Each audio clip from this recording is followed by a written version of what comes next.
piece is called The Wall Between. Who am I? I am the missing link. Backstory in both directions. Son of a father from Georgia, father of a son from Georgia. Deep California, born and bred. But my son is my son. While I do not want to become my father either, with his fondness for Amos and Andy and the Harlem Globetrotters, I most definitely do not want to become my son. He will say he is not a racist. After all, he defends Ben Carson. Clarence Thomas. My father, if he were still alive, might concede in the light of today's society. I didn't know any better. But my son's position in the fray of today's society insists he does know better than anyone opposing his ridicule of the handicapped, of small-breasted women, of the transgendered, of immigrants, of Muslims, of anyone who does not conform to his vitriolic ideological standards. Derogatory is his dialect. Muslims are muzzies. Obama is Obama. And any Democratic female is likely to be described with a phrase including the B word. A truly progressive woman is more likely to be described with the C word.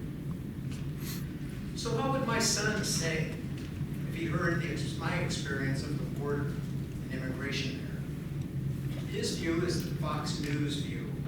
The implication that hordes of bloodthirsty criminals are rolling across the Mexican border nonstop.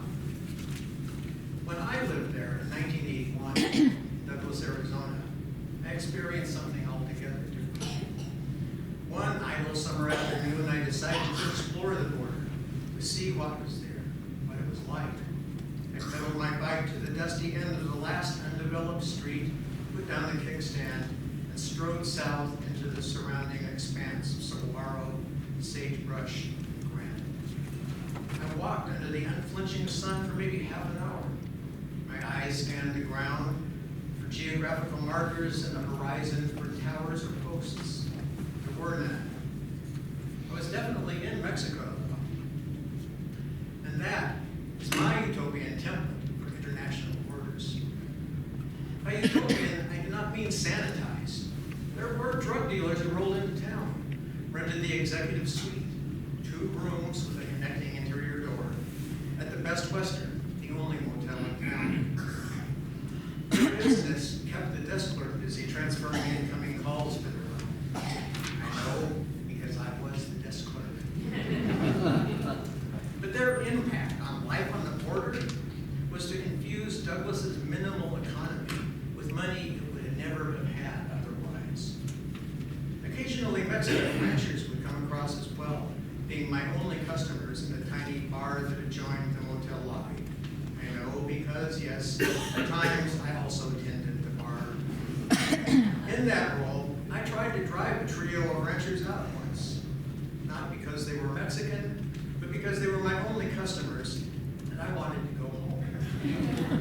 My clever ploy was to stiffen their drinks. Their whiskey and cokes went from 1 finger to 2 fingers to 3, and still they jovially chatted without blinking, complaining, or leaving.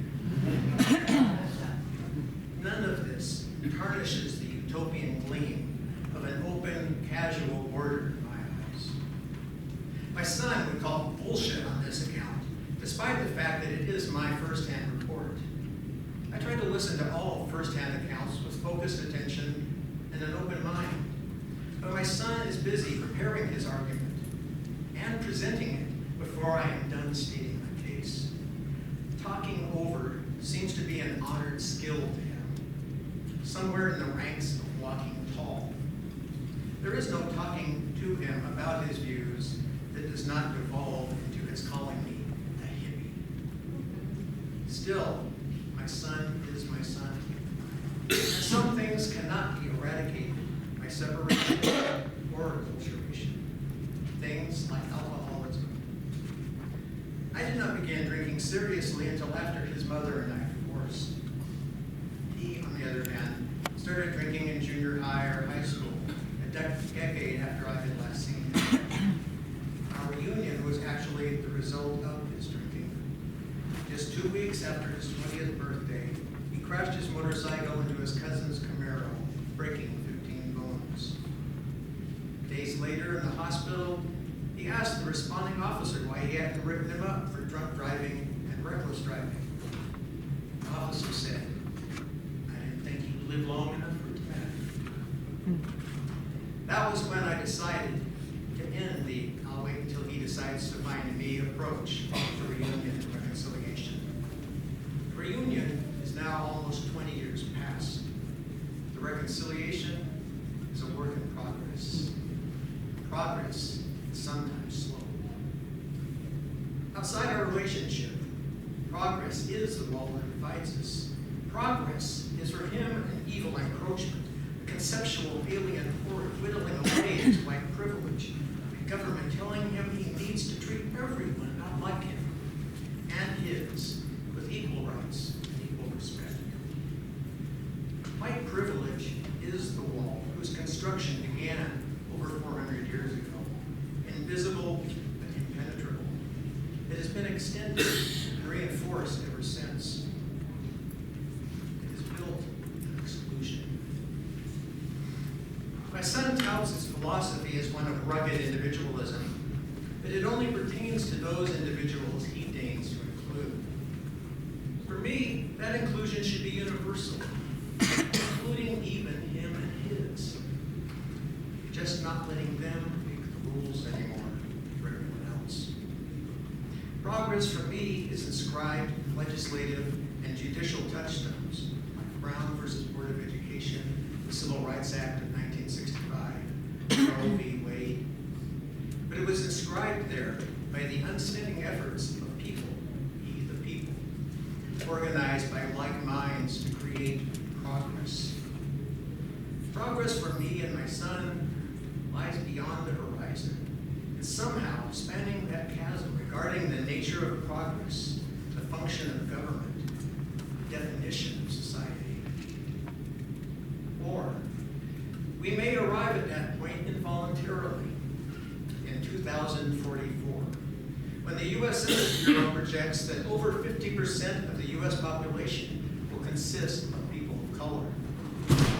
That, I think, may be the real cause of hysteria about the border. White, Eurocentric society is doomed.